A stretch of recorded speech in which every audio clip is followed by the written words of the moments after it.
At 3:47 a.m. on a Tuesday morning that would forever change the course of human history, Sarah Chen sat alone in the communications bunker at Cheyenne Mountain Complex, surrounded by the soft glow of radio equipment and the weight of a secret she'd carried for 7 years. In 12 minutes, the largest nuclear arsenal in the world would receive launch authorization based on false intelligence. And the only person who could stop it was someone the military brass considered just the radio girl. What they didn't know was that Sarah Chen possessed something more dangerous than any weapon in America's arsenal. A classified call sign that could override the president's own nuclear authorization codes.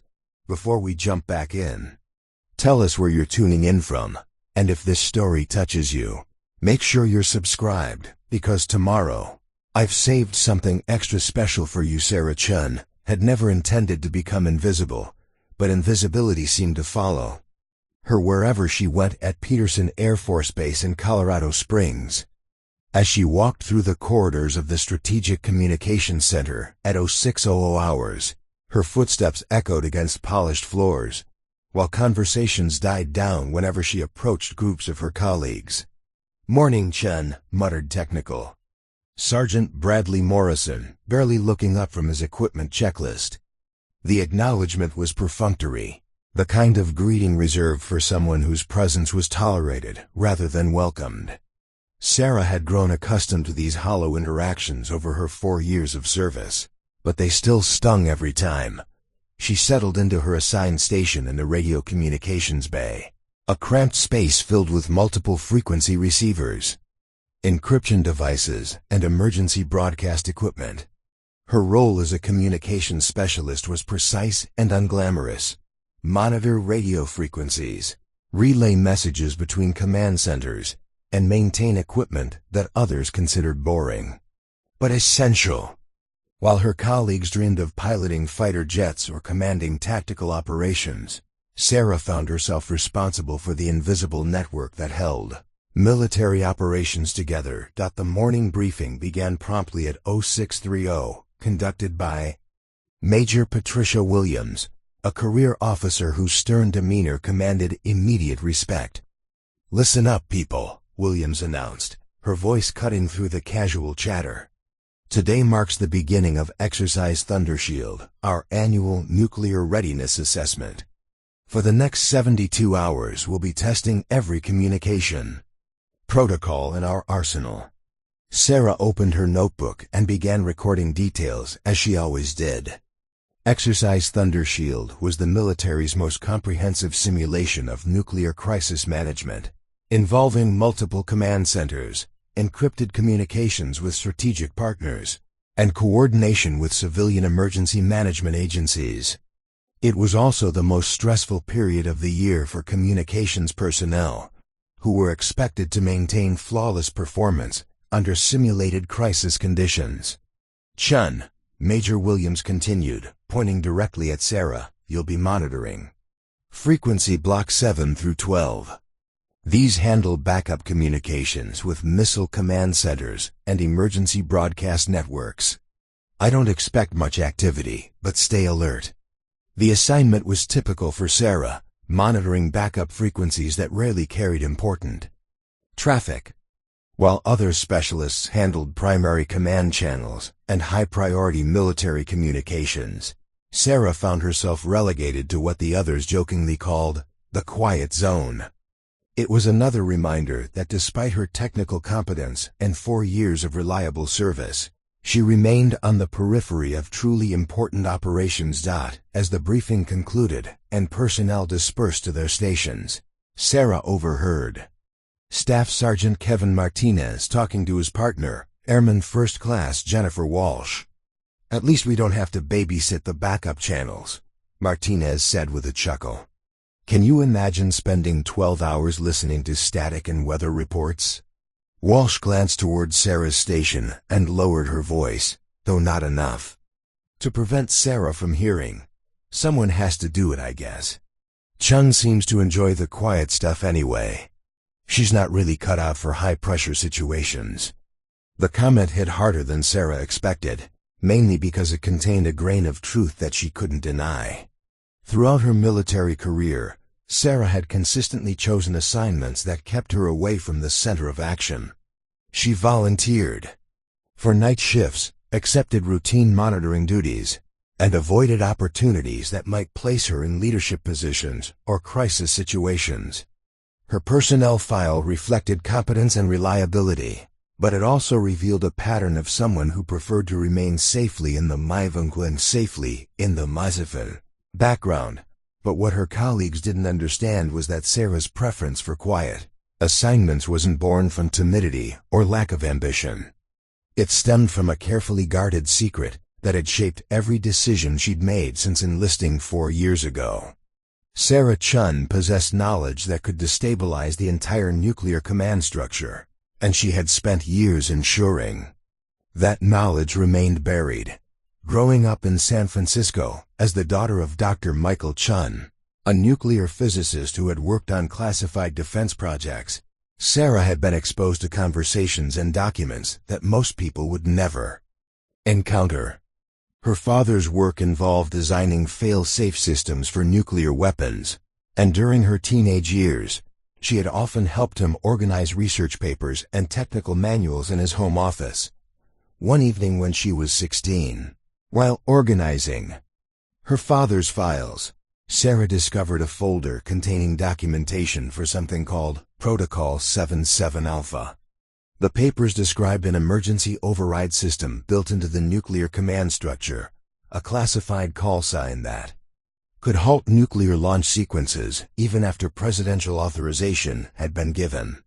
The system had been designed as an ultimate fail-safe, intended for use only if command centers received evidence that launch orders were based on false intelligence or enemy manipulation. The override protocol was known to fewer than a dozen people in the entire military hierarchy, and it required specific authentication codes that changed monthly according to a mathematical sequence that Sarah's father had helped develop.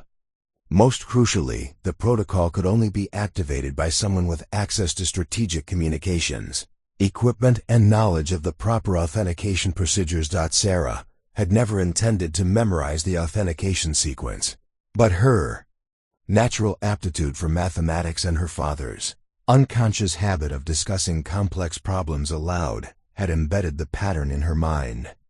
Years later, when she enlisted in the Air Force, Sarah realized that her knowledge of Protocol 77 Alpha represented both an enormous responsibility and a potentially devastating security breach if discovered. Her decision to pursue communications work hadn't been random, it had been calculated.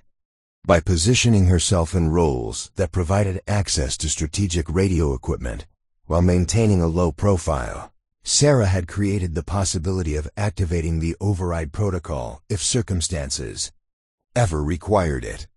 But she had also committed herself to a career of deliberate mediocrity, ensuring that no one would ever suspect she possessed knowledge that could alter the course of history. As Sarah settled into her monitoring station for the beginning of Exercise Thundershield, she performed her usual equipment checks with methodical precision. Her workstation included connections to 17 different frequency bands, encrypted communication links with 6 major command centers, and emergency broadcast capabilities that could reach military installations across 3 time zones. Setup was more sophisticated than most people realized, and Sarah had spent months learning every nuance of its operation. The morning hours passed quietly, with routine traffic consisting mainly of weather updates, equipment status reports, and coordination messages between training units. Sarah documented everything in her logbook, maintaining the careful attention to detail that had earned her supervisor's trust, even if it hadn't earned their respect. Around 1100 hours, Sarah noticed an unusual pattern in the background chatter. On frequency block 9, mixed in with routine communications, she detected brief bursts of coded transmission that didn't match standard military encryption protocols. The signals lasted only seconds and occurred irregularly, but their frequency and timing suggested deliberate coordination rather than equipment malfunction. Sarah's training had taught her to distinguish between normal radio interference and potentially suspicious activity. These signals exhibited characteristics that concerned her.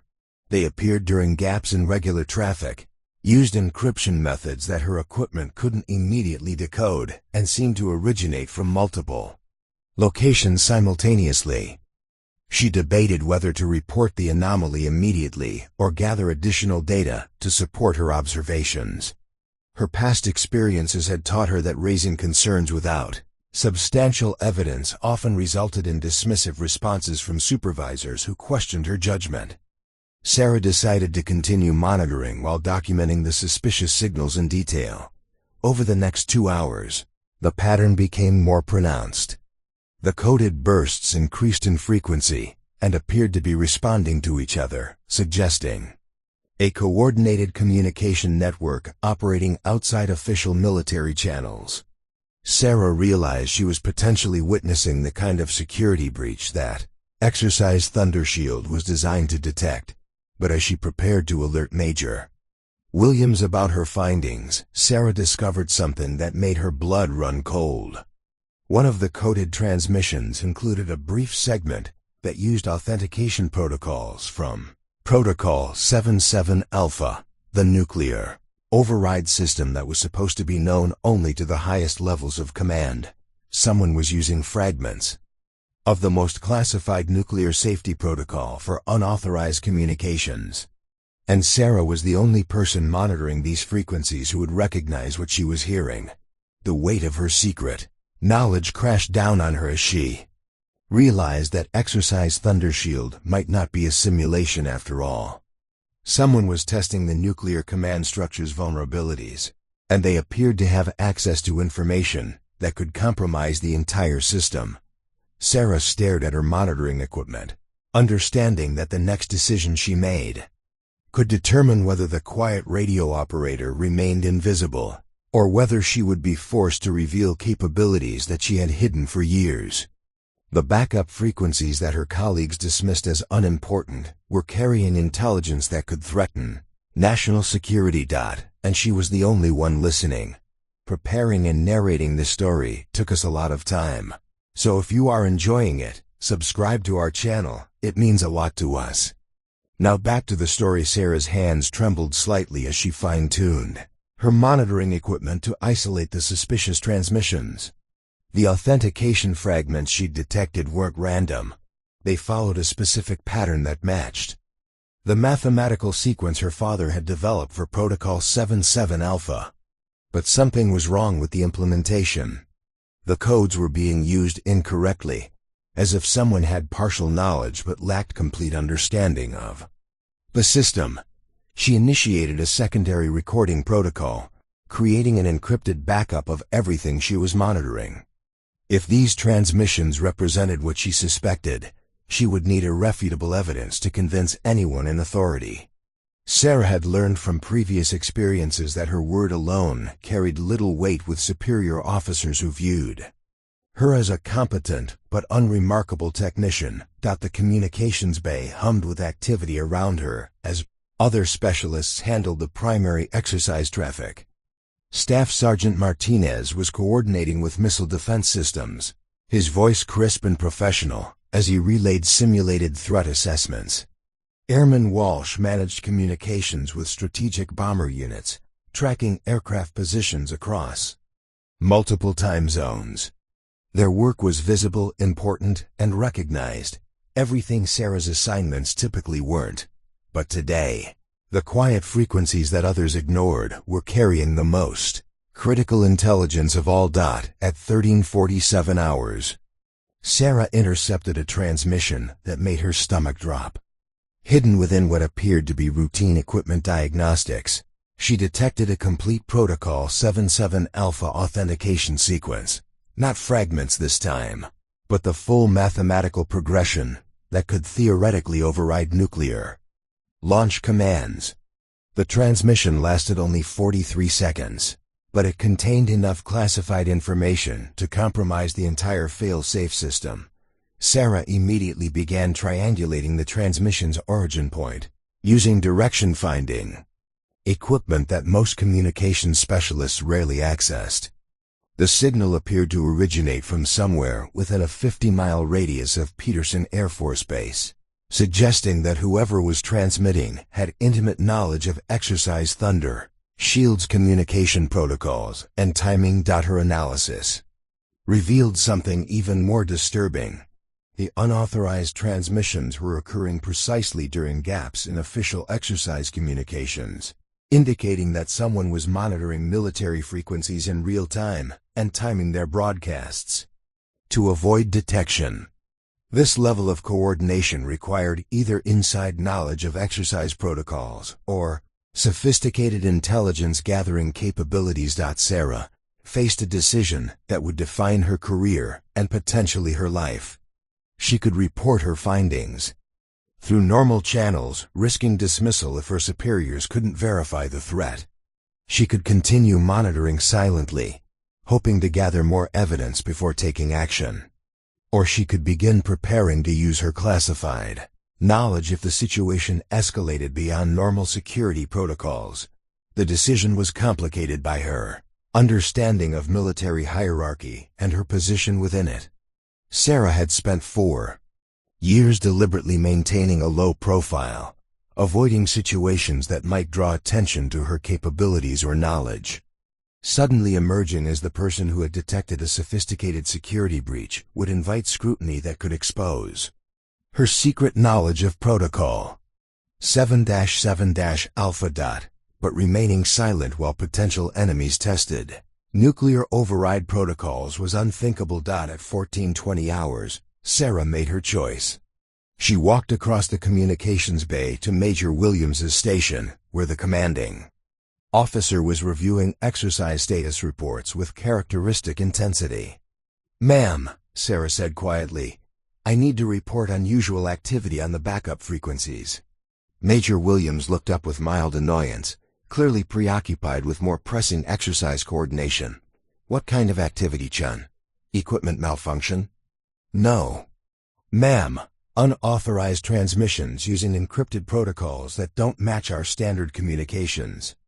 The patterns suggest coordinated intelligence gathering, possibly by hostile entities monitoring our exercise procedures." The major's expression shifted from annoyance to skepticism. "Shun, these are backup frequencies. They carry routine traffic and weather reports. Are you sure you're not misinterpreting interference from civilian radio or atmospheric conditions?" Sarah had anticipated this response. She opened her logbook and displayed the detailed analysis she had compiled over the past 3 hours. "Ma'am, I've documented 17 distinct unauthorized transmissions, all occurring during gaps in official exercise traffic. The encryption methods are sophisticated and appear designed to avoid detection by standard monitoring protocols." Major Williams studied Sarah's documentation with growing attention. Despite her initial skepticism, she recognized thorough analysis. When she saw it, Sarah's logbook contained precise timing data, frequency measurements, and technical details that demonstrated professional competence. "Have you shared this information with anyone else?" Williams asked. "No, ma'am. I wanted to present my findings to you first for guidance on proper reporting procedures." "Good thinking." Williams stood and gestured toward a secure briefing room adjacent to the communications bay. "Let's discuss this privately." Inside the briefing room, Sarah presented her complete analysis while Major Williams listened with increasing concern. The evidence was compelling. Someone was conducting sophisticated electronic surveillance of exercise Thunder Shield, using encryption methods that shouldn't have been available to unauthorized personnel. "Chun," Williams said after reviewing all the documentation, "this information needs to reach the exercise command staff immediately. But I want you to understand something. If you're wrong about this, if these transmissions turn out to be explainable through normal means, your career could be significantly impacted. Are you confident in your analysis?" Sarah met the major's gaze directly. "Ma'am, I've spent 4 years monitoring communications equipment. I know the difference between normal interference and deliberate surveillance. These transmissions represent a security threat to Exercise Thunder Shield, and potentially to our actual nuclear command systems. Williams nodded slowly. I'm going to escort you to the Exercise Control Center. You'll present your findings to Colonel James Harrison, the Exercise Director. Be prepared for intense questioning. The Colonel doesn't suffer fools, and he won't appreciate false alarms during a major readiness assessment. As they walked through the corridors toward the control center, Sarah felt the weight of years of deliberate invisibility lifting from her shoulders. She was about to step into the spotlight she had spent so long avoiding, and the consequences would extend far beyond this single exercise. The Exercise Control Center occupied the most secure area of the communications facility, protected by multiple levels of access control and staffed by senior officers from across the military hierarchy. Colonel Harrison commanded the center from a raised platform, surrounded by displays showing real-time exercise status, communication networks, and simulated threat assessments. Harrison was an imposing figure whose reputation for analytical precision was legendary throughout the Air Force. He had overseen nuclear readiness exercises for 8 years and was known for his ability to identify problems before they became crises. But he was also known for his intolerance of personnel who wasted his time with unsubstantiated concerns. Colonel Major Williams announced as they approached his station, "Specialist Chen has identified potential security anomalies during the exercise that require your immediate attention." Harrison looked down at Sarah with the kind of scrutiny she had spent years avoiding. "Specialist, you have 60 seconds to convince me this isn't a waste of time during the most critical phase of our readiness assessment." Sarah opened her logbook and began presenting her findings with the precision her father had taught her when analyzing complex technical problems. She described the unauthorized transmissions, their timing relative to official exercise communications, and the sophisticated encryption methods that suggested professional intelligence gathering capabilities. As she spoke, Colonel Harrison's expression shifted from skepticism to concern. He gestured to a nearby intelligence analyst, Major Robert Torres, who began reviewing Sarah's documentation on a secure terminal. "Specialist Chen," Harrison said after she finished her presentation, "you're suggesting that hostile entities are conducting real-time surveillance of our nuclear readiness exercise, using encryption protocols that shouldn't be available to unauthorized personnel." "Yes, sir. The evidence suggests someone is testing our communication security while gathering intelligence about our emergency response procedures." Major Torres looked up from his analysis. "Colonel, her technical data is solid. These transmission patterns are consistent with sophisticated electronic warfare techniques. If she's correct, we're dealing with a security breach that could compromise the entire exercise." Colonel Harrison studied the displays around him, processing the implications of Sarah's discovery. "Specialist, I want you to return to your monitoring station immediately. Continue documenting these transmissions, but don't discuss your findings with anyone else. Major Williams, establish a secure communication link between Chun's station and this control center. I want real-time updates on any additional unauthorized activity." As Sarah prepared to leave the control center, Colonel Harrison called after her, "Specialist Chen, excellent work identifying this threat. Your attention to detail may have prevented a significant security compromise." The commendation felt surreal after years of operating in the background, but Sarah understood that her emergence from invisibility was only beginning. As she returned to her monitoring station, she realized that the unauthorized transmissions were increasing in frequency and sophistication. Someone was preparing for something much larger than surveillance of a training exercise, and Sarah Chen, the quiet radio operator who had spent years hiding her capabilities, was now positioned at the center of a crisis that would test everything she had learned about nuclear security protocols. Back at her monitoring station, Sarah felt the invisible weight of dozens of eyes upon her.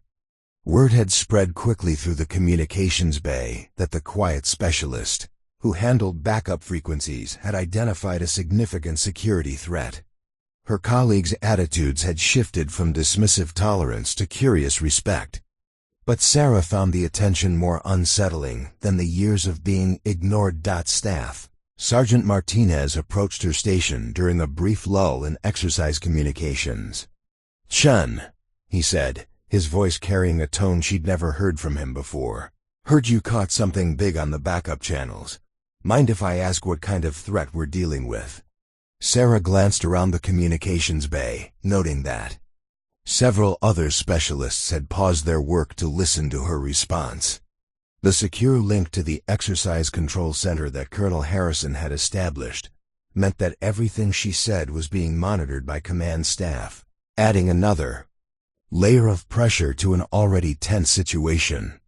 "I can't discuss specifics," Sarah replied carefully, "but I've detected unauthorized communications that appear to be gathering intelligence about our exercise procedures. Command is treating it as a serious security concern." Martinez nodded with newfound respect. "Well, good catch. Most people wouldn't have noticed anything unusual in all that routine traffic." As Martinez returned to his station, Sarah realized that her emergence from invisibility was irreversible. The quiet radio operator who had spent 4 years avoiding attention was now the focal point of a developing crisis, and everyone around her was reassessing their assumptions about her capabilities. At 15:45 hours, the unauthorized transmissions entered a new phase that made Sarah's blood run cold. Instead of the fragmented authentication codes she had been monitoring, her equipment detected a complete test sequence of Protocol 77 Alpha override commands. Someone wasn't just gathering intelligence about nuclear security protocols. They were actively testing the systems designed to prevent unauthorized nuclear launches. Sarah immediately activated her secure communication link to the Exercise Control Center. "Control, this is Monitor Station 7. I'm detecting complete override protocol sequences in the unauthorized transmissions. Repeat, someone is testing nuclear failsafe systems in real time." Colonel Harrison's voice responded within seconds, carrying an urgency that hadn't been present during their earlier conversation. "Monitor 7, maintain continuous surveillance and recording.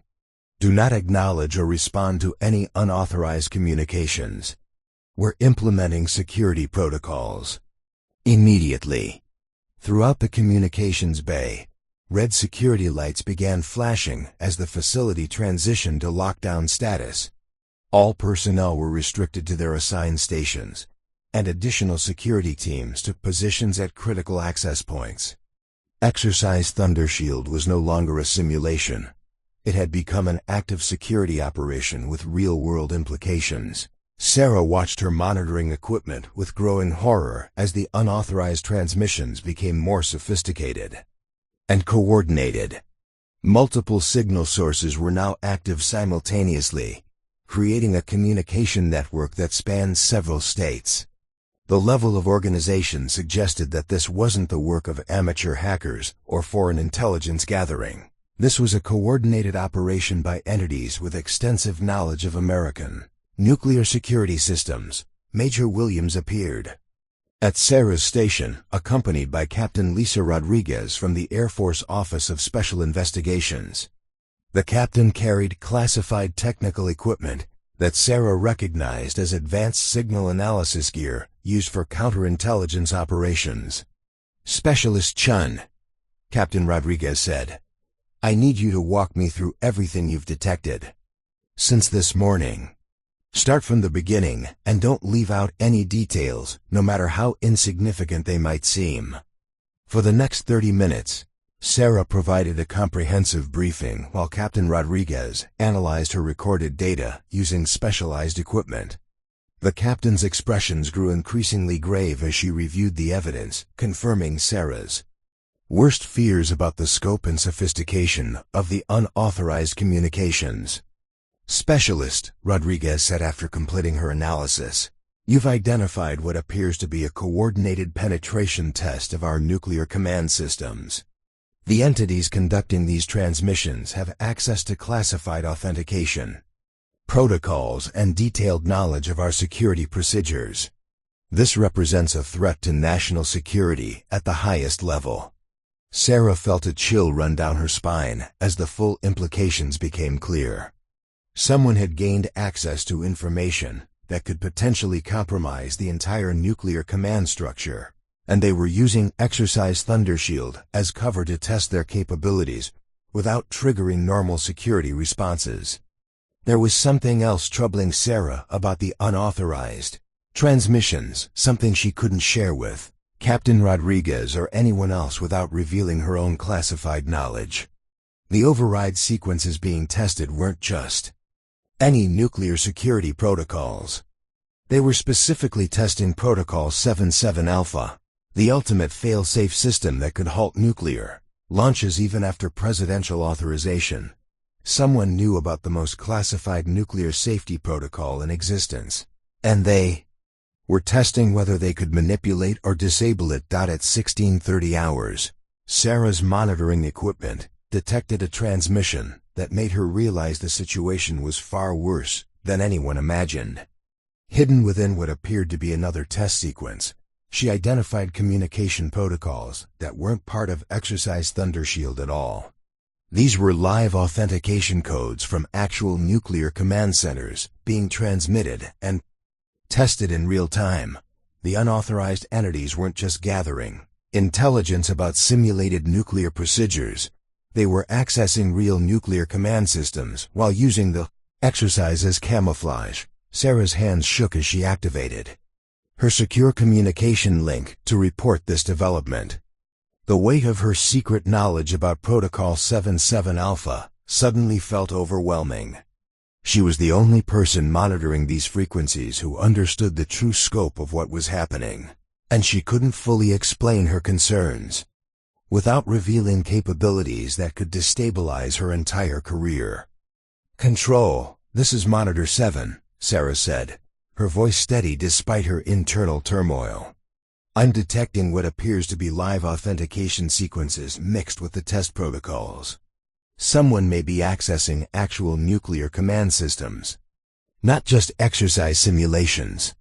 The silence on the communication link lasted several seconds before Colonel Harrison's voice responded with barely controlled urgency. "Monitor 7, maintain your position and continue recording. We're implementing emergency security protocols and requesting immediate support from National Command Authority." Around Sarah, the communications bay transformed into a crisis command center. Additional personnel arrived with specialized equipment. Secure communication links were established with multiple government agencies, and the routine exercise atmosphere gave way to the intense focus of a real emergency. But Sarah understood something that even the senior officers coordinating the response didn't fully grasp. The unauthorized entities weren't just testing nuclear security systems. They were specifically probing the one protocol that could override all other safeguards. If they gained complete control of Protocol 77 Alpha, they could potentially trigger or prevent nuclear launches regardless of official command decisions. Staff Sergeant Martinez approached her station again, this time with obvious concern rather than curiosity. "Chun, whatever you caught out there, it's got everyone from here to Washington scared. You doing okay with all this pressure?" Sarah managed a thin smile while continuing to monitor her equipment. "I'm fine, Martinez. Just focused on doing my job." What she didn't tell him was that her real job, the one she had prepared for unconsciously over 4 years of service, was just beginning. Sarah Chen had spent years positioning herself to monitor communications that others ignored. And now those same communications were carrying intelligence that could determine the fate of civilization. At 17:15 hours, Sarah detected a transmission that confirmed her worst fears. The unauthorized entities had successfully tested a complete Protocol 77 Alpha override sequence, and they were now transmitting what appeared to be preparation codes for an actual implementation. Someone was preparing to take control of America's nuclear fail-safe systems. and they were hours away from being ready to act. Sarah stared at her monitoring equipment, understanding that the quiet radio operator, who had spent years hiding in the background, was about to become the last line of defense against the most sophisticated nuclear security breach in history, and she was the only person in the world who possessed the knowledge necessary to stop it. At 1800 hours, Sarah's world changed forever when a new voice appeared on the unauthorized communication channels, a voice that spoke with the calm precision of someone intimately familiar with NUCLEAR command protocols. Phoenix Base, this is Raven Control. The transmission began, using call signs that didn't appear in any official military directory. Protocol 77 Alpha authentication confirmed. Initiate Phase 3 targeting sequence. Sarah's blood turned to ice. Someone wasn't just testing the nuclear override system. They were actively preparing to use it. The mathematical sequence her father had helped develop, the fail-safe protocol designed to prevent nuclear catastrophe, was being weaponized by entities with unknown motives and capabilities. She immediately contacted the Exercise Control Center. But before she could speak, Colonel Harrison's voice crackled through her secure link with an urgency that bordered on panic. Monitor 7, we're receiving reports of similar unauthorized communications at strategic facilities across the country.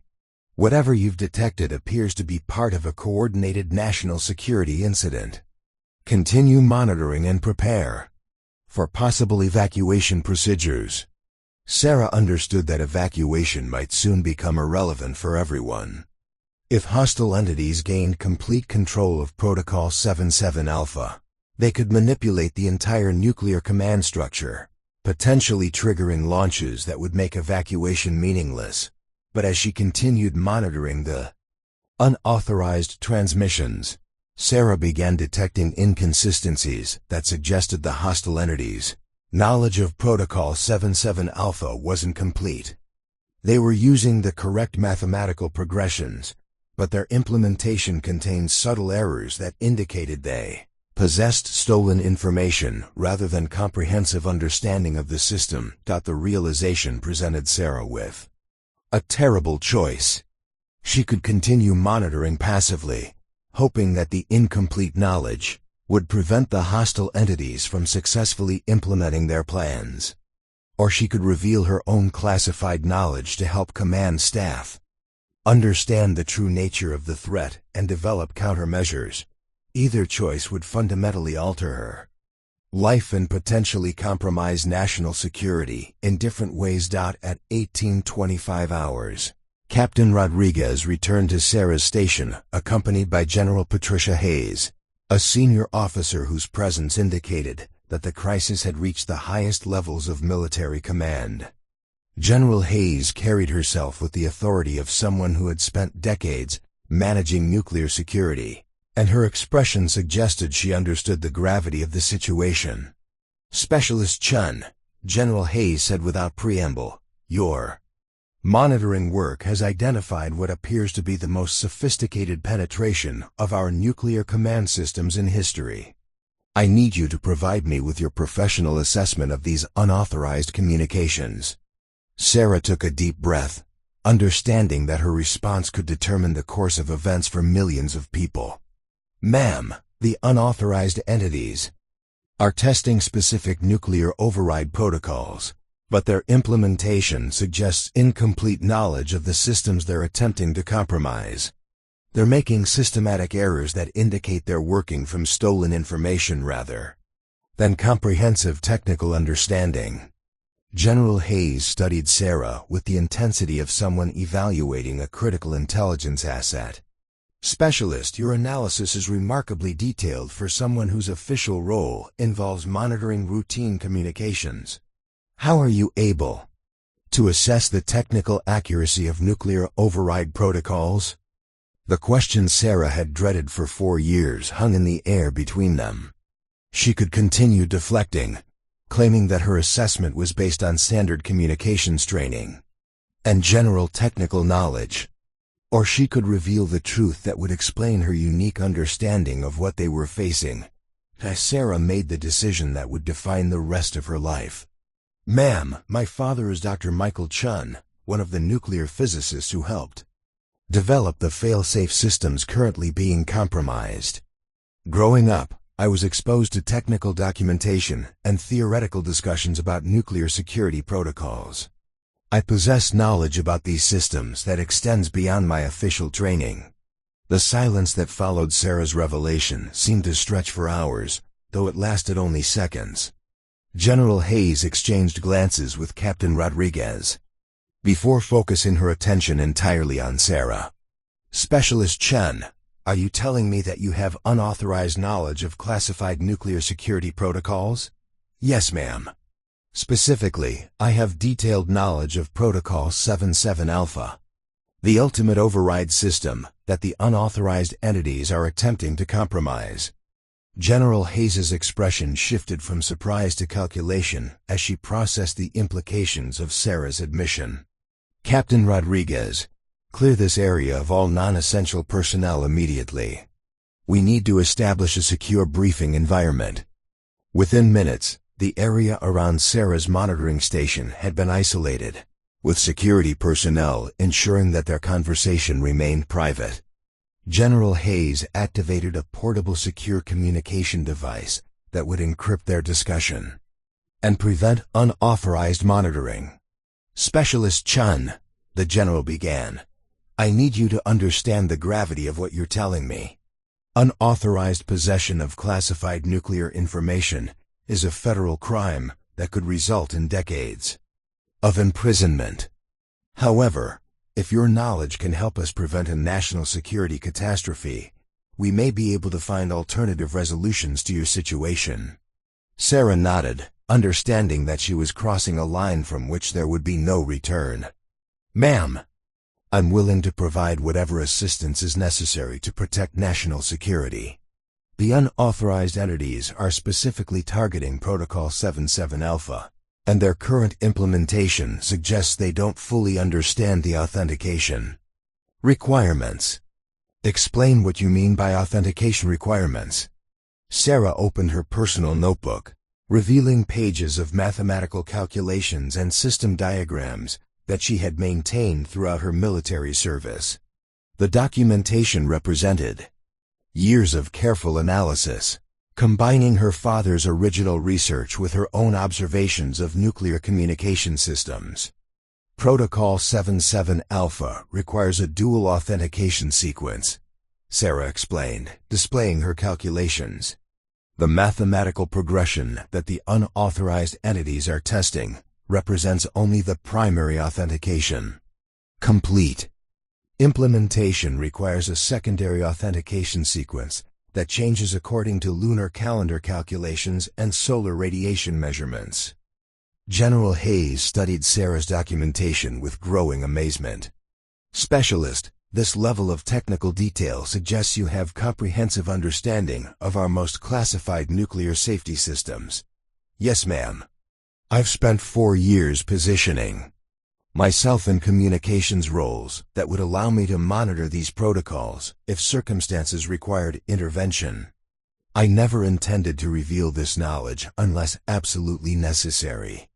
Captain Rodriguez leaned forward, her expression combining respect with concern. "Chun, you're describing a level of preparation that suggests you've been planning for this type of crisis for years." "Not planning, ma'am. Preparing. My father designed these systems to prevent nuclear catastrophe, and I've spent my military career ensuring that I could protect his work if it was ever threatened." General Hayes activated her secure communication device to contact National Command Authority. "Washington, this is Hayes. I have a specialist with comprehensive knowledge of Protocol 77 Alpha, who can provide technical assistance in countering the current threat. Request immediate authorization for classified briefing and operational support." The response came within minutes, transmitted through encryption systems that Sarah recognized as the highest level of military security. "General Hayes, you are authorized to utilize all available resources to counter the nuclear security threat.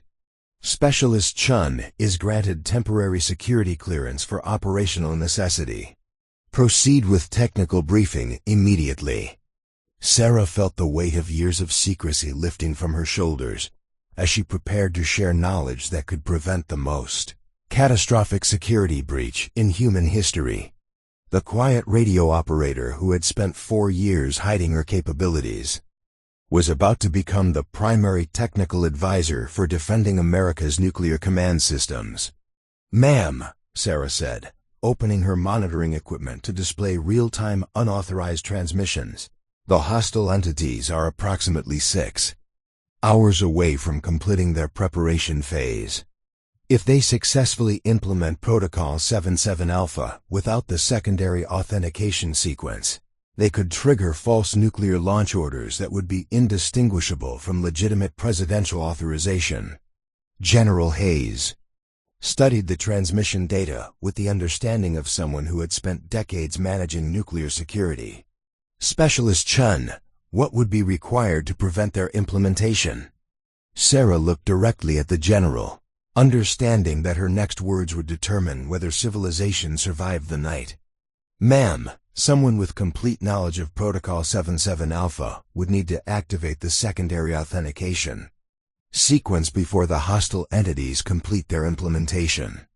The activation would require access to strategic communications equipment and authorization codes that change every 12 hours. And you possess this complete knowledge?" "Yes, ma'am. I'm the only person currently available who can prevent them from taking control of our nuclear command systems." General Hayes immediately established a secure command post around Sarah's monitoring station, transforming the quiet corner of the communications bay into the nerve center of a national emergency. Response: within 30 minutes, the area was equipped with additional encryption devices, direct communication links to the Pentagon, NORAD, and the White House Situation Room. Sarah found herself at the center of a crisis response team that included some of the most senior nuclear security officials in the country, all focused on her technical expertise and classified knowledge. The transformation from invisible radio operator to critical national security asset felt surreal, but the urgency of the situation left no time for reflection. "Specialist Chen," General Hayes announced as additional personnel arrived. "You'll be working directly with Dr. Amanda Foster from Lawrence Livermore National Laboratory and Colonel Marcus Webb from Strategic Command. They're among the few people in the country with security clearances high enough to discuss Protocol 77 Alpha implementation." Dr. Foster, a nuclear physicist whose credentials matched those of Sarah's father, approached with a mixture of professional curiosity and urgent concern. "Ms. Chen, General Hayes has briefed me on your background and knowledge. I need to verify your understanding of the secondary authentication protocols before we proceed with any countermeasures." For the next hour, Sarah underwent the most intensive technical examination of her life. Dr. Foster presented theoretical scenarios, mathematical problems, and system analysis challenges that tested every aspect of her knowledge about nuclear security protocols. Sarah responded with the precision her father had taught her, demonstrating understanding that went far beyond what anyone expected from a communications specialist. "General," Dr. Foster announced after completing her evaluation, "Ms. Ching possesses comprehensive knowledge of Protocol 77 Alpha that equals or exceeds that of the original development team. Her technical understanding is sufficient to implement countermeasures against the current threat." Colonel Webb, who had been monitoring the unauthorized transmissions using advanced signal analysis equipment, looked up from his displays with grave concern. "The hostile entities have accelerated their timeline. They're now transmitting preparation codes every 15 minutes instead of hourly. We estimate they'll be ready to implement their version of Protocol 77 Alpha within 4 hours. Sarah studied the latest transmission data, identifying patterns that confirmed her worst fears. "Colonel, they're not just preparing to use the override protocol, they're planning to implement it in a way that would make it impossible to reverse. They're attempting to create a permanent backdoor into our nuclear command systems. The Implications hit everyone in the command post simultaneously. If the hostile entities succeeded in implementing their corrupted version of Protocol 77 Alpha, they wouldn't just gain temporary control of nuclear systems. They would possess permanent override capabilities that could be activated at any time in the future. General Hayes activated her secure communication link to Washington. "Mr. President, this is General Hayes. The threat assessment has escalated. We're dealing with entities attempting to gain permanent control of our nuclear fail-safe systems.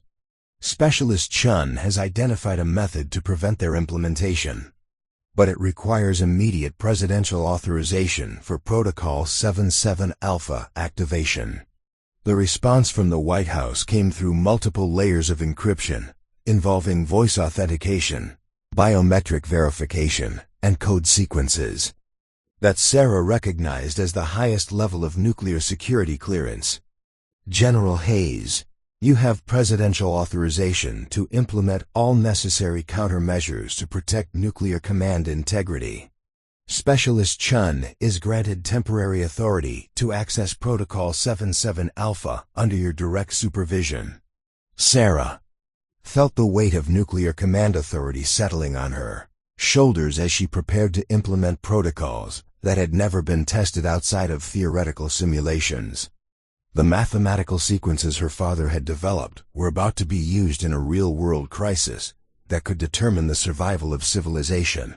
But as Sarah began configuring her equipment for Protocol 77 Alpha implementation, she detected a development that changed everything. The unauthorized transmissions had shifted to a new frequency band, one that carried live authentication codes from multiple nuclear command centers simultaneously. "General," Sarah said, her voice tight with controlled urgency, "they're not just testing the override protocol anymore. They're accessing real nuclear launch systems right now. I'm detecting live authentication sequences from missile silos, submarine command centers, and strategic bomber units." Dr. Foster rushed to Sarah's monitoring station, analyzing the transmission data with specialized equipment. "These are active nuclear command codes," she confirmed. "Someone has gained real-time access to our entire strategic nuclear arsenal." The command post erupted into controlled chaos as senior officers coordinated emergency responses with nuclear facilities across the country. Colonel Webb established direct communication links with missile command centers, while General Hayes coordinated with the Joint Chiefs of Staff to assess the scope of the compromise. But Sarah understood something that the others were still processing. The hostile entities weren't just accessing nuclear command systems. They were preparing to use those systems to validate their corrupted version of Protocol 77 Alpha. By gaining control of actual nuclear assets, they could authenticate their override protocol using real command authority, making it impossible to distinguish their fake authorization from legitimate presidential orders. "General Hayes," Sarah said, her voice cutting through the crisis communications around them, "we need to implement the legitimate Protocol 77 Alpha immediately. If they complete their authentication using real nuclear systems, their fake protocol will become indistinguishable from real command authority." General Hayes looked at Sarah with the expression of someone making a decision that would affect millions of lives. "Specialist Chen, are you prepared to activate Protocol 77 Alpha to counter this threat?" Sarah nodded, understanding that she was about to use knowledge that her father had developed to prevent exactly this type of catastrophe. "Yes, ma'am. But I need to explain something about the implementation process. Protocol 77 Alpha wasn't designed to be activated by a single person. It requires simultaneous authentication from two separate sources to prevent accidental or unauthorized activation." Dr. Foster immediately understood the implications. Who serves as the second authentication source? Normally, it would be the President and the Secretary of Defense using separate authentication codes. But the protocol includes provisions for emergency implementation using technical authentication if normal command authority is compromised. Colonel Webb studied Sarah's technical documentation with growing comprehension. "You're saying that you can serve as one authentication source, but we need a second person with equivalent technical knowledge to complete the process." Sarah met his gaze directly. "Dr. Foster has sufficient technical knowledge to serve as the second authentication source, but you would need presidential authorization to access the implementation codes." General Hayes immediately activated her communication link to the White House. "Mr. President, we need emergency authorization for Dr. Foster to access Protocol 77 Alpha authentication codes. Specialist Chen cannot implement the countermeasures alone." The authorization process took precious minutes that they couldn't afford to lose. While Washington coordinated the highest levels of nuclear security clearance, Sarah monitored the unauthorized transmissions with growing alarm. The hostile entities were accelerating their implementation timeline, transmitting preparation codes every few minutes instead of every quarter hour. "General," Sarah reported, "they're moving into final implementation phase. We have less than 90 minutes before they complete their protocol activation." The authorization from Washington arrived through encrypted channels that required verification from multiple government agencies. Dr. Foster received temporary access to authentication codes that fewer than a dozen people in the world were authorized to possess. "Specialist Chen," General Hayes announced, "you are authorized to implement Protocol 77 Alpha, countermeasures and coordination. With Dr. Foster, you have presidential authority to override any conflicting nuclear command orders for the duration of this crisis." Sarah looked at her monitoring equipment, understanding that the quiet radio operator, who had spent 4 years preparing for this moment, was about to implement the most classified nuclear protocol in existence. The hostile entities had gained control of America's nuclear arsenal, but they had underestimated the one person who possessed the knowledge to stop them. At 2100 hours, Sarah began the most dangerous procedure in nuclear command history. With Dr. Foster positioned at a secondary authentication terminal and General Hayes coordinating with the White House, Sarah initiated Protocol 77 Alpha's activation sequence, while hostile entities continued their assault on America's nuclear systems. The mathematical progression her father had developed required precise timing and flawless execution. Any error in the authentication sequence would not only fail to stop the hostile implementation, but could potentially lock out all legitimate nuclear command authority, leaving the country defenseless against the very systems designed to protect it. "Dr. Foster," Sarah announced as she began entering the primary authentication codes, "I'm initiating sequence Alpha 7 at solar radiation baseline 847.3. Your authentication window opens in 45 seconds. The secondary authentication terminal displayed a complex mathematical interface that required Dr. Foster to calculate lunar calendar adjustments and atmospheric interference corrections in real time. The system had been designed to ensure that only personnel with comprehensive understanding of nuclear physics could complete the dual authentication process. But as Sarah entered the fourth authentication segment, her monitoring equipment detected a development that made her blood freeze.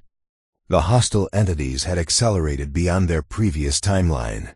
They were implementing their corrupted protocol right now, using authentication codes stolen from multiple nuclear command centers simultaneously.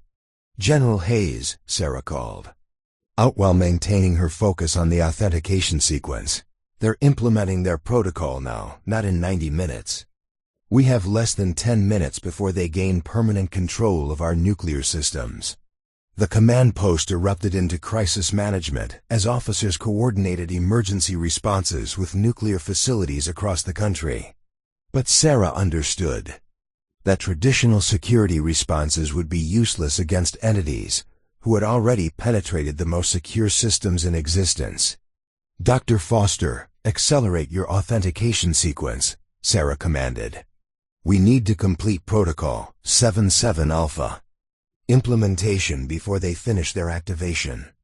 Dr. Foster's hands moved rapidly across her authentication terminal, calculating atmospheric corrections and radiation adjustments with the precision of someone whose career had been devoted to nuclear physics. But the complexity of the real-time calculations required for emergency authentication was pushing even her expertise to its limits. "Sarah," Dr. Foster said, sweat beading on her forehead, "the lunar calendar calculations aren't matching the predicted values. Something's interfering with the standard astronomical data." Sarah's monitoring equipment provided the answer that chilled her to the bone. "Dr. Foster, they're not just implementing their protocol, they're actively interfering with our authentication process. They're transmitting false astronomical data to disrupt our calculations." The hostile entities had anticipated that legitimate authorities might attempt to use Protocol 77 Alpha as a countermeasure, and they had prepared sophisticated interference techniques to prevent successful implementation. They were attacking both the nuclear command systems and the failsafe protocols designed to protect those systems. Sarah faced a decision that would determine the fate of civilization. She could continue following standard authentication procedures, hoping to overcome the interference before the hostile entities completed their implementation. Or she could attempt an emergency override using backup authentication methods that her father had included in the original protocol design, but had never been tested. "General Hayes," Sarah announced, "I'm requesting authorization to implement Protocol 77 Alpha using untested emergency procedures. The standard authentication process is being actively compromised." General Hayes looked at Sarah with the expression of someone making a decision that could either save the world or trigger the catastrophe they were trying to prevent. "Specialist Chen, what are the risks of using untested procedures?" "Ma'am, emergency authentication could either successfully counter the hostile implementation or it could trigger automatic lockout of all nuclear systems, including our own defensive capabilities. But if we don't act in the next 5 minutes, the hostile entities will gain permanent control anyway." The silence in the command post lasted only seconds, but it felt like hours as General Hayes weighed options that could affect the survival of humanity. "Specialist Chen, you have authorization to implement emergency authentication procedures." Sarah's hands moved to a section of her equipment that she had never accessed during 4 years of service, the emergency override controls that her father had included in Protocol 77 Alpha's original design. These systems required authentication codes that changed based on real-time solar radiation, measurements and atmospheric conditions that couldn't be predicted or interfered with by external entities. "Dr. Foster," Sarah called out, "switch to emergency authentication mode. Calculate solar radiation adjustments using current atmospheric measurements, not predicted values." Dr. Foster immediately understood the strategy. By using real-time environmental data instead of predicted astronomical calculations, they could implement authentication that the hostile entities couldn't anticipate or interfere with. But the emergency procedures required calculations that had to be completed within minutes to be effective. As Sarah entered the emergency authentication sequence, her monitoring equipment showed the hostile entities' implementation reaching critical phase. They were transmitting final activation codes to nuclear command centers, preparing to assume permanent control of systems that could launch thousands of nuclear weapons. "Sarah," Dr. Foster announced, "emergency authentication sequence complete. Solar radiation baseline confirmed at 892.7. Atmospheric interference minimal. You have authentication window for emergency implementation." Sarah's training, her father's teachings, and 4 years of preparation converged in the next 60 seconds as she implemented Protocol 77 Alpha using procedures that existed only in theoretical documentation.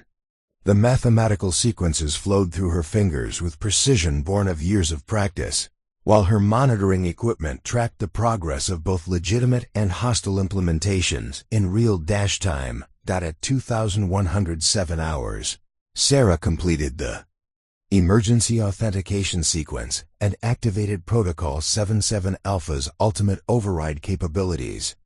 The system responded by immediately isolating all nuclear command systems from external communication, creating a protective barrier that prevented the hostile entities from completing their implementation. But the emergency activation came with a cost that Sarah hadn't fully anticipated. Protocol 77 Alpha's emergency mode didn't just prevent hostile control. It temporarily disabled all nuclear command authority, including legitimate presidential authorization.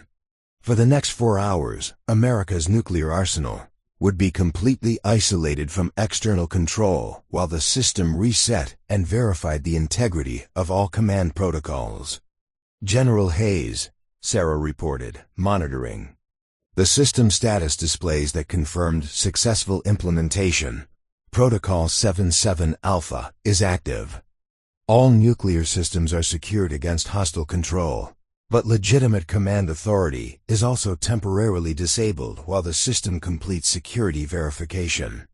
General Hayes immediately activated her communication link to the White House to report the successful countermeasure and its implications.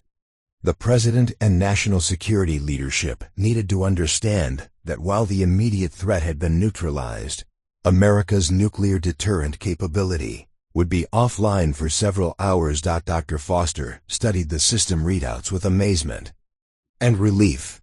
Sarah, you've successfully prevented the most sophisticated nuclear security breach in history. The hostile entity's implementation has been completely blocked, and our systems are secure.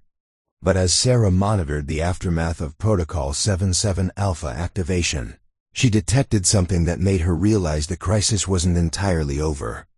The hostile entities were still transmitting, but their communications had shifted to different frequencies and encryption methods. They hadn't given up. They were adapting to the new security environment created by the protocol activation. General, Sarah announced, the hostile entities are regrouping. They're testing alternative approaches to nuclear system penetration that don't rely on Protocol 77 Alpha. We may have won this battle, but the war isn't over. General Hayes studied Sarah with newfound respect and concern. Specialist Chen, your knowledge and actions have prevented a national catastrophe. But this incident raises questions about long-term nuclear security that will require ongoing attention at the highest levels of government. Sarah nodded, understanding that her emergence from invisibility was permanent and irreversible. The quiet radio operator who had spent 4 years preparing for this moment had become the primary guardian of America's most classified nuclear protocols. As the immediate crisis subsided and security teams began analyzing the full scope of the hostile penetration, Sarah realized that her life would never return to the background monitoring role she had maintained for years. She had proven that the most important defense against nuclear catastrophe wasn't sophisticated technology or military hierarchy. It was the knowledge, preparation, and courage of individuals willing to accept responsibility when civilization hung in the balance. The girl who had grown up listening to her father discuss nuclear security had become the woman who saved the world by understanding that sometimes the most critical battles are fought not with weapons, but with knowledge, precision, and the willingness to act when no one else can. 40-8 hours after Protocol 77 Alpha's emergency activation, Sarah found herself in a Pentagon briefing room that she had never imagined entering. Seated around the mahogany conference table were the Secretary of Defense, the Chairman of the Joint Chiefs of Staff, the Director of National Intelligence, and officials whose security clearances were so classified that their titles couldn't be spoken aloud in most government facilities. The investigation into the nuclear security breach had revealed a conspiracy that reached far beyond what anyone had initially suspected. The hostile entities weren't foreign agents or terrorist organizations. They were a coordinated network of former military personnel and defense contractors who had gained access to classified nuclear information through legitimate channels over several years. Specialist Chen, Secretary of Defense Rebecca Morrison began. The preliminary investigation has confirmed their actions prevented what would have been the most catastrophic security breach in American history. The hostile network had successfully infiltrated nuclear command systems at 17 separate facilities, with the capability to trigger false nuclear launches that would have been indistinguishable from legitimate presidential orders. Sarah sat quietly, still processing the magnitude of what had been prevented. The mathematical calculations her father had developed 20 years earlier had proved to be the only effective defense against a threat that modern cybersecurity systems had failed to detect or prevent. Director of National Intelligence James Parker leaned forward, his expression combining gratitude with deep concern. "Ms. Chen, we need to discuss the implications of your unauthorized knowledge of Protocol 77 Alpha. While your actions saved countless lives, the existence of classified information outside official channels represents a security vulnerability that requires careful management." Sarah had anticipated this conversation during the 2 days of debriefing that had followed the crisis. Her possession of classified nuclear information, regardless of how it had been acquired or how it had been used, created legal and security complications that could affect the rest of her life. "Sir," Sarah replied carefully, "I understand the security implications of my knowledge. I'm prepared to accept whatever measures are necessary to protect national security, including memory suppression procedures or permanent isolation if required." General Hayes, who had become Sarah's primary advocate within the military hierarchy, intervened before the director could respond. "With respect, Mr. Director, Specialist Chen's knowledge represents an asset, not just a liability. The hostile network's penetration demonstrates that our current nuclear security protocols have vulnerabilities that only someone with her comprehensive understanding can address." The chairman of the Joint Chiefs, General Robert Collins, studied Sarah with the analytical intensity of someone evaluating a strategic weapon. "Ms. Chen, your technical knowledge of nuclear systems appears to exceed that of most personnel with decades of specialized training. How do you explain this level of expertise?" Sarah opened the portfolio she had prepared for this meeting, containing documentation that she had never shared with anyone outside her immediate family. "Sir, my father didn't just help develop Protocol 77 Alpha. He designed comprehensive fail-safe systems for multiple nuclear security protocols, and he spent years discussing theoretical vulnerabilities and countermeasures in our home." She displayed technical diagrams and mathematical progressions that demonstrated knowledge extending far beyond Protocol 77 Alpha. "I possess detailed understanding of at least 6 other classified nuclear security systems, including backup protocols that were never fully implemented due to budget constraints." The silence in the briefing room was profound as the implications became clear. Sarah Chen didn't just know about one nuclear protocol. She had comprehensive knowledge of systems that represented the deepest layers of America's nuclear security architecture. Secretary Morrison exchanged glances with the other officials before addressing Sarah directly. "Ms. Chen, are you telling us that you have knowledge of multiple classified nuclear systems that could potentially be vulnerable to the type of attack we just experienced?" "Yes, ma'am. The hostile network targeted Protocol 77 Alpha because it's the most visible fail-safe system, but there are other protocols with similar vulnerabilities. Based on the attack methods I observed, I can identify at least 3 other systems that could be compromised using similar techniques." Dr. Foster, who had been invited to the briefing due to her role in the crisis response, leaned forward with scientific curiosity. "Sarah, are you suggesting that the attack we prevented was just the beginning of a larger systematic penetration of our nuclear security?" Sarah nodded grimly. "The hostile network's communication patterns suggest they were testing multiple approaches simultaneously. Protocol 77 Alpha was their primary target, but they had backup plans involving other systems. My emergency activation prevented their immediate success, but it didn't eliminate their underlying capabilities. General Collins activated a secure communication device to contact the National Security Council. "Mr. President, we have a developing situation that requires immediate attention.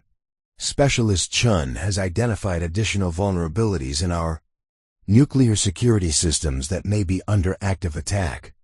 The response from the White House came through multiple layers of encryption, involving voice authentication and security protocols that Sarah recognized as presidential-level authorization. "General Collins, you are authorized to establish a Special Nuclear Security Task Force under Specialist Chen's technical guidance. All necessary resources are approved for immediate threat assessment and countermeasure development." Sarah felt the weight of responsibility settling on her shoulders as she realized that her role in nuclear security was expanding far beyond the crisis she had just resolved. The quiet radio operator who had spent 4 years preparing for a single emergency was being asked to become the architect of America's nuclear defense systems. "Ma'am," Sarah addressed Secretary Morrison, "if I'm going to lead a comprehensive security assessment, I need to explain something about my father's work that goes beyond what's documented in official records." Sarah activated a secure tablet containing files that she had never shared with military authorities.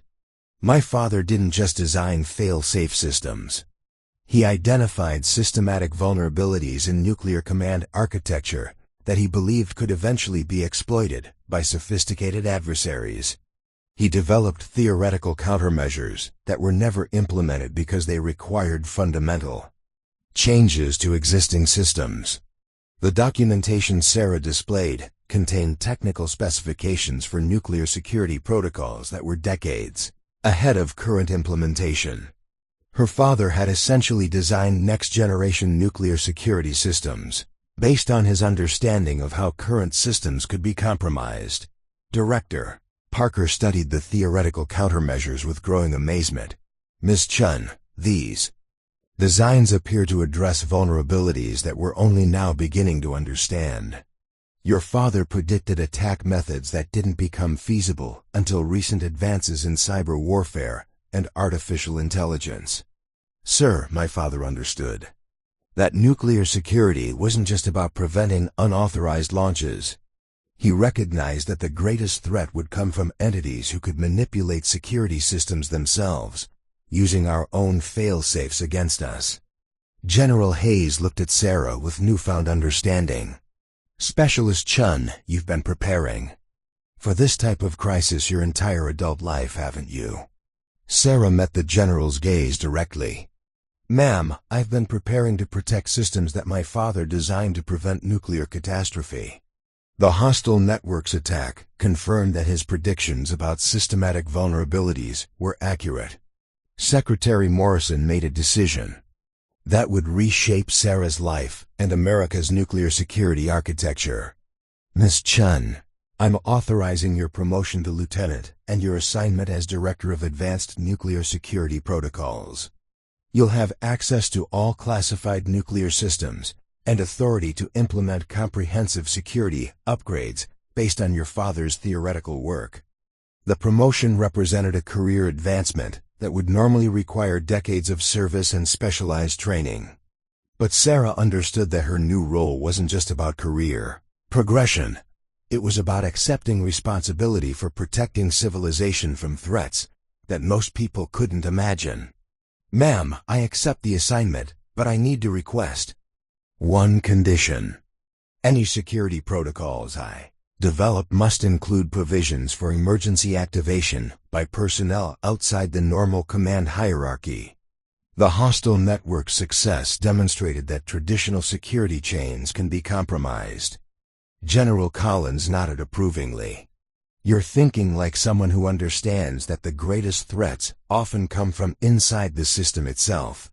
As the briefing concluded and Sarah prepared to begin her new responsibilities, She realized that the invisible radio operator, who had spent years hiding her capabilities, had become the most visible guardian of America's nuclear security. Her father's work would finally be implemented, and the theoretical countermeasures he had designed would become the foundation for protecting civilization from its most dangerous weapons. But Sarah also understood that her emergence from invisibility meant she would never again have the luxury of remaining in the background. The quiet specialist who had monitored backup frequencies was now responsible for monitoring the security of human survival itself. 6 months later, Lieutenant Sarah Chen stood before a classified congressional committee in a secure briefing room beneath the Capitol building, presenting the most comprehensive nuclear security reform in American history. The advanced nuclear security protocol system that she had developed based on her father's theoretical work was about to be implemented across the entire nuclear arsenal, fundamentally changing how the country protected its most dangerous weapons. Distinguished members of the committee, Sarah began, addressing senators and representatives whose security clearances allowed them to hear information that could never be discussed in public. The reforms we're implementing today will ensure that the type of security breach we prevented 6 months ago can never happen again. Senator Patricia Williams, chairwoman of the Senate Intelligence Committee, leaned forward with intense focus. Lieutenant Chen, please explain how your new protocols differ from the systems that were compromised during the crisis. Sarah activated a secure display showing technical diagrams that represented months of intensive development work. The previous security architecture relied on centralized fail-safe systems that could be compromised if hostile entities gained access to critical authentication codes. The new protocols implement distributed security networks that require real-time verification from multiple independent sources. The system Sarah had designed eliminated single points of failure by creating redundant security layers that operated independently of traditional command hierarchies. Even if hostile entities penetrated multiple security systems simultaneously, they couldn't gain complete control without accessing verification sources that changed continuously, based on environmental factors that couldn't be predicted or manipulated. Congressman Michael Torres, a former military officer who understood nuclear security implications, studied Sarah's technical specifications with professional interest. Lieutenant, these protocols appear to require significantly more complex authentication procedures. How do you ensure that legitimate command authority can still function effectively during actual emergencies? Sarah had anticipated this concern during months of development work. Congressman, the new protocols include streamlined emergency authentication that actually reduces response time for legitimate orders while increasing security against unauthorized access. The system uses real-time biometric verification and environmental authentication that can't be replicated by hostile entities. But the most revolutionary aspect of Sarah's design was something that she hadn't fully explained to the committee. The new protocols included provisions for emergency activation by qualified personnel outside the traditional command structure, ensuring that nuclear security couldn't be completely compromised even if hostile entities gained control of official channels. Senator Williams reviewed the classified budget requirements for implementing the new security systems. Lieutenant Chen, these reforms represent the largest investment in nuclear security since the Cold War. Are you confident that they address all the vulnerabilities identified during the crisis? Sarah met the senator's gaze with the confidence of someone who had spent years understanding threats that others couldn't imagine. Ma'am, the new protocols address not just the vulnerabilities we discovered, but theoretical attack methods that could emerge as technology continues to evolve. We're implementing security systems that will remain effective against threats that don't exist yet. The committee approved funding for the Advanced Nuclear Security Protocol System with unanimous bipartisan support, understanding that the reforms Sarah had developed represented the difference between national security and national Catastrophe. After the congressional briefing, Sarah returned to her new office at the Pentagon, where she oversaw a team of nuclear security specialists who were implementing her protocols at facilities across the country. The transformation from invisible radio operator to director of advanced nuclear security protocols still felt surreal, but the responsibility had become as natural as breathing. Her assistant, Captain Jennifer Walsh, the same airman who had once dismissed Sarah as unsuited for high-pressure situations, approached with the day's security briefings and implementation status reports. "Lieutenant," Captain Walsh said, her tone reflecting the respect that Sarah's actions had earned from everyone who knew the full story. "The final verification tests at Malmstrom Air Force Base have been completed successfully. All nuclear facilities are now operating under the new security protocols." Sarah reviewed the implementation reports with satisfaction and relief. The security systems her father had designed in theory were now protecting America's nuclear arsenal in reality, ensuring that the type of systematic penetration they had prevented would be impossible to repeat. But Sarah's greatest pride came from a different aspect of her work. She had established training programs that taught communication specialists throughout the military to recognize and respond to sophisticated security threats. The invisible operators who monitored backup frequencies and routine communications were now equipped with knowledge and authority that could prevent future crises. Staff Sergeant Bradley Morrison, the communications specialist who had barely acknowledged Sarah's existence 6 months earlier, now served as one of her primary training coordinators.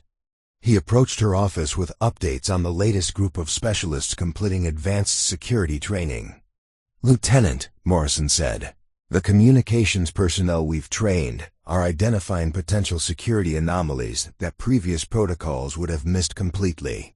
Your training programs are creating a network of specialists who can detect threats before they become crises." Sarah smiled, understanding that this distributed approach to nuclear security represented her father's most important insight.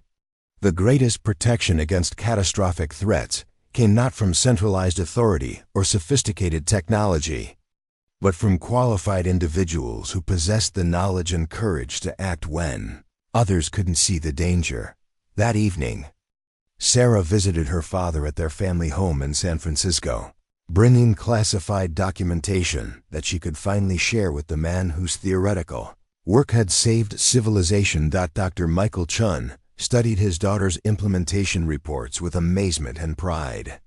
"Sarah, you've taken concepts that I developed in isolation and created practical systems that will protect people for generations. This represents everything I hoped my work could accomplish. Dad, I spent years thinking I was hiding from your legacy by choosing communications over weapons. But I was actually preparing to fulfill it in ways neither of us anticipated." Her father placed the reports on his desk next to photographs of Sarah receiving commendations from the president, congressional leaders, and international nuclear security organizations. "Sarah, you've proven that the most important battles aren't always fought with weapons. Sometimes they're won by people who understand systems well enough to protect them from those who would abuse them." The conversation was interrupted by a secure communication device that connected Sarah to the National Security Command Center. Even during her personal time, she remained on call for nuclear security emergencies that could emerge anywhere in the world. "Lieutenant Chun," the voice reported, "we're detecting unusual communication patterns near a classified facility in Nevada. The signatures are similar to what you identified during the Protocol 77 Alpha crisis. We need your analysis immediately." Sarah kissed her father goodbye and prepared to return to Peterson Air Force Base, understanding that her work protecting nuclear security would never truly end. As she gathered her equipment and secure communication devices, she reflected on the journey that had brought her from invisible radio operator to guardian of civilization's most dangerous weapons, the girl who had grown up listening to theoretical Discussions about nuclear security had become the woman responsible for implementing those theories in the real world. The specialist who had spent 4 years monitoring quiet frequencies now oversaw security systems that protected the survival of humanity itself. But most importantly, Sarah had learned that true service sometimes required accepting responsibilities that others couldn't understand, protecting systems that most people would never know existed, and being prepared to act when the stakes were higher than anyone could imagine. As her aircraft lifted off from San Francisco toward another potential crisis, Sarah Chen understood that she would spend the rest of her career ensuring that the words, "just the radio operator," would never again describe someone who lacked the knowledge, authority, and courage to prevent nuclear catastrophe. She was no longer just the radio operator who had stopped a nuclear launch. She was the architect of security systems that would ensure such crises could never threaten civilization again. And that legacy would protect the world long after her own service had ended. In the end, the most important call sign hadn't been the one that stopped a nuclear launch. It was the one that prevented all future launches from falling into the wrong hands. And Sarah Chen would carry that call sign for the rest of her life. Up next, you've got 2 more standout stories right on your screen. If this one hits the mark, you won't want to pass these up. Just click and check them out. And don't forget to like, subscribe, and turn on the notification bell so you don't miss any upload from us.